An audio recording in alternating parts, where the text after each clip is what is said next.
Hello, Syngap land. My name is Michael Graglia, and this is episode 148 of Syngap 10, the Syngap 1 podcast. Today is Wednesday, August 21st, and today is the first day of school here in Marin, California. So, which means Tony went to school today, and guess what? Nothing happened. It was great. He was going to the right school. He's on the right meds. He had a great day. Radically different than a year ago. A year ago today, he went to the public school. They screwed up spectacularly, and I got a call at 10, and he was restrained. I talked about this in an episode of Syngap Stories, and if you haven't heard that episode, you should listen to it. Links in the show notes, of course, and you'll understand why I'm so happy and relieved that today went well. I have to tell you, I'm always talking to families, and I've heard a couple stories where, wow, school districts are just getting it wrong. And I'm going to say this for the record, guys. Our kids get more and more complicated as time goes on, as they get bigger. And if a school district, if you have a disastrous first day, use that as an opportunity to A, document how the school district failed, to B, make sure the school district understands you will hold them to account, and C, start thinking about what you need to do and what advocates you need in place to make it get better for your kid. I know it's a lot of work. I know it's a pain in the butt. Last year at this time, we doubled down and we worked hard on working with the school district, and we gave them 3 months before we pulled Tony out. And then we spent 3 months looking for a school. And then it had been 6 months since that first day when we finally got him into a school where he's happy and well served. And I always wonder if I shouldn't have just, after that first day, said, guys, no, not acceptable. And I just encourage every family here to remind yourselves you are an expert in your kid. You know more about Syngap 1 than anyone in your school district. And if you think your school district is not working hard enough or rising to the occasion, hold their feet to the fire. We owe it to our kids. So, welcome back to school 2024. Very happy that Tony had a great day, and here's to many more. Let's talk about the study. You've probably seen on social, we've been advertising a study we're doing with Unravel Bio. I'm going to talk about it for a minute. I want you to, if you have a Syngapian living at home with a same-sex immediate family member, and you are willing to swab them, this study is for you. So what are we doing? We're working with Unravel Biosciences, and the study design is basically this. You sign up on this form, and we go through the form. We make sure we have the right number of variants. So we're doing protein truncating variants. We're doing Missense variants. Yay, Team Missense. And we're doing some intronic variants as well. Team intronic.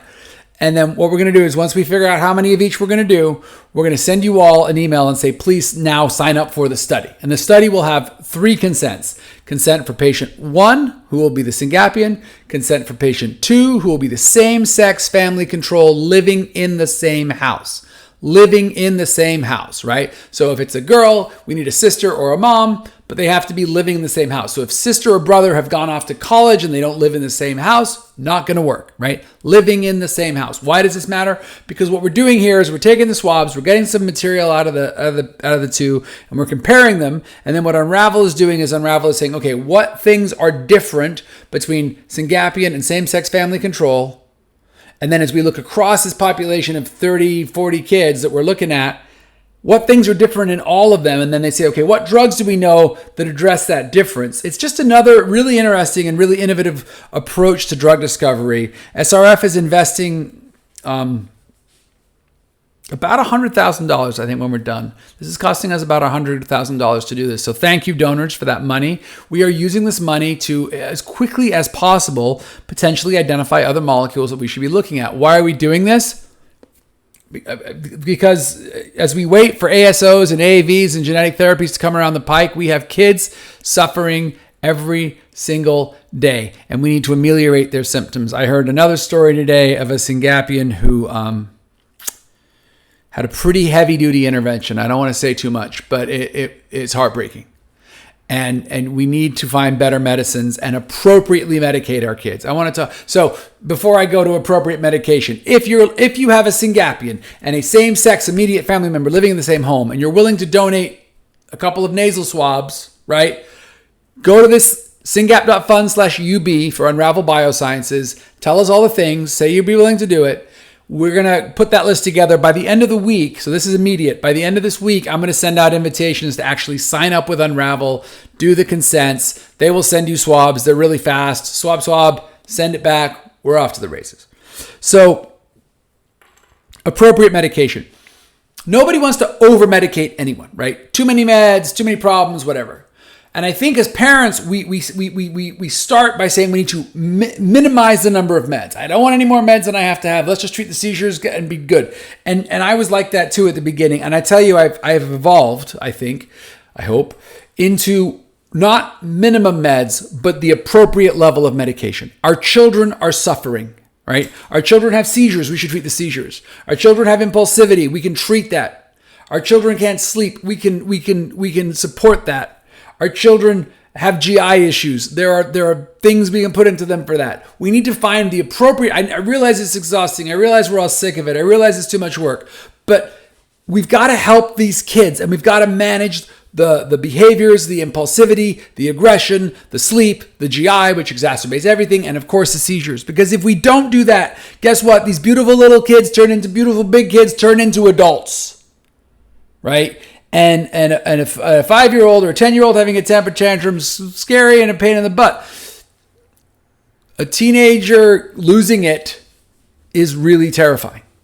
So appropriate medication, and I want us to turn over every stone, which is why we're doing Unravel, why we did Rare Base, why we did Dr. Chow, and all the exciting stuff that's happening with NAL. Great things happening at NAL.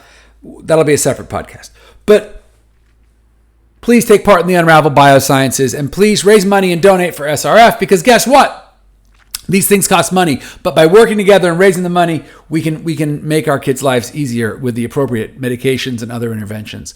You've probably also seen on social, we are doing a president and COO search. I want to talk about that for a hot minute. I am the founder and managing director and chief executive officer of SRF, and I do a lot. And I have an incredible volunteer team, and I have Lauren, who is paid, and others who help a lot. And SRF wouldn't work without the dedication and commitment of Lauren and Jessica and all the volunteers and the board, no question. But the complexity of this organization and the complexity of what's going on has gone through the roof in the past year, right? It used to be, we talked to a couple companies, a couple scientists, let's see what's going on. It's bonkers now. We have so many grants in the air. We have so many different collaborations going. We have private sector partners. We have biotechs. We have confidential partners. We have so much going on that it's really hard to run SRF and manage the external partnerships as I try to do with the help of the team.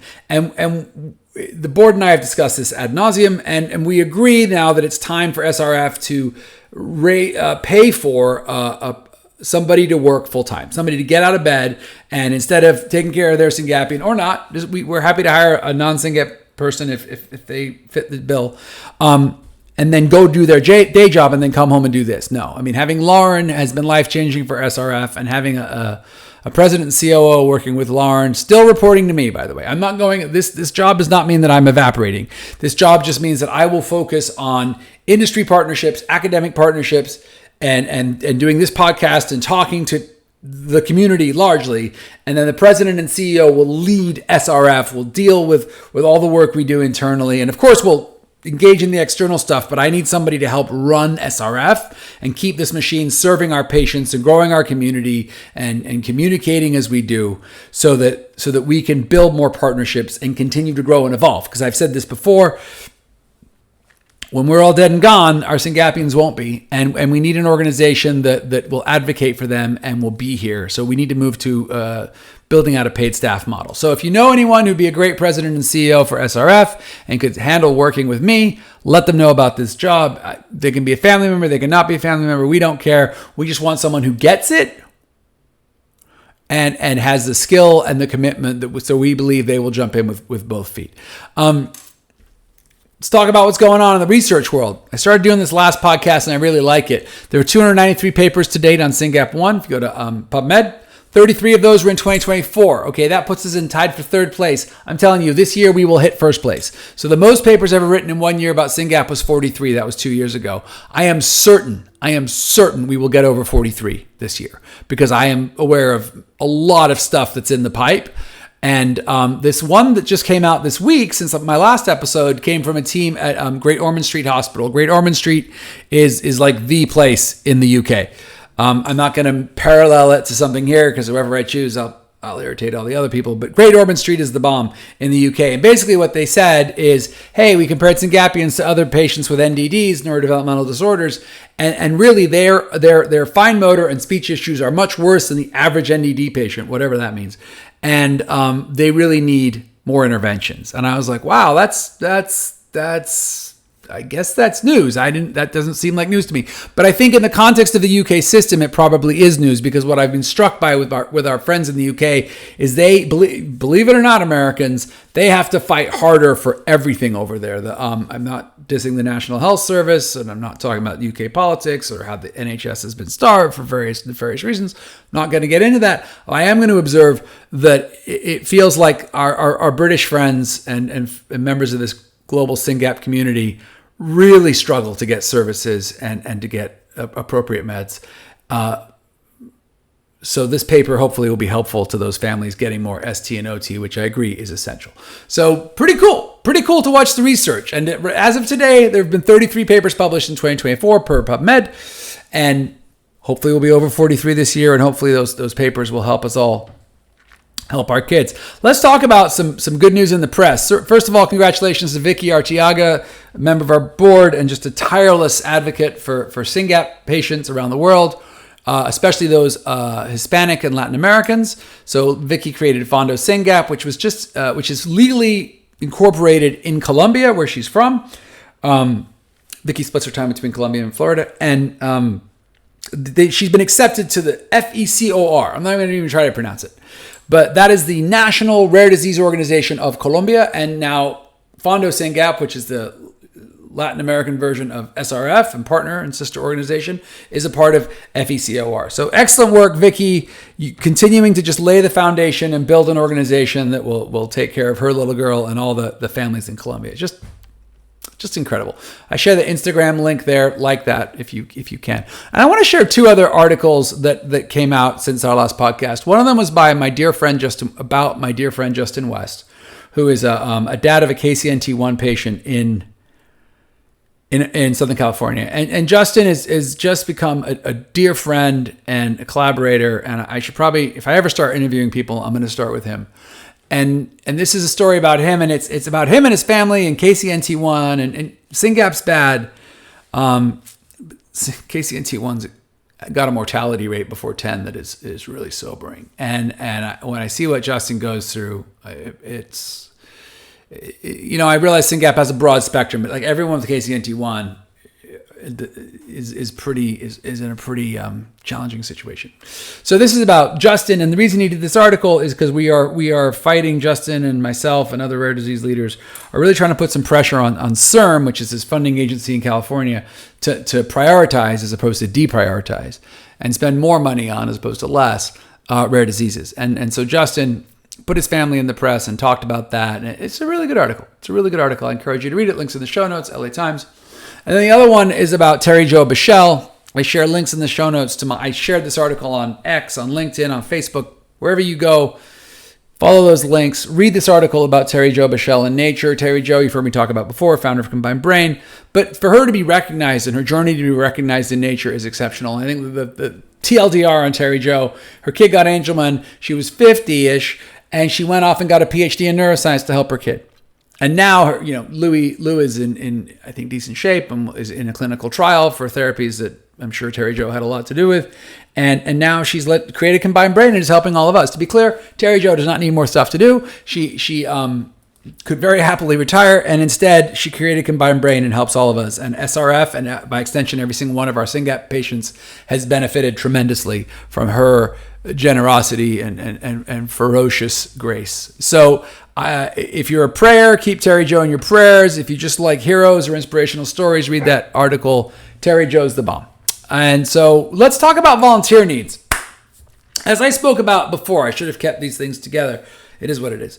As I spoke about before, SRF only works because of volunteers. And when we hire a full-time person, that's not going to make us need less volunteers. We're hiring a full-time person because we need more people showing up every day to connect all the dots, because the dots are growing and there's more of them. It's bonkers.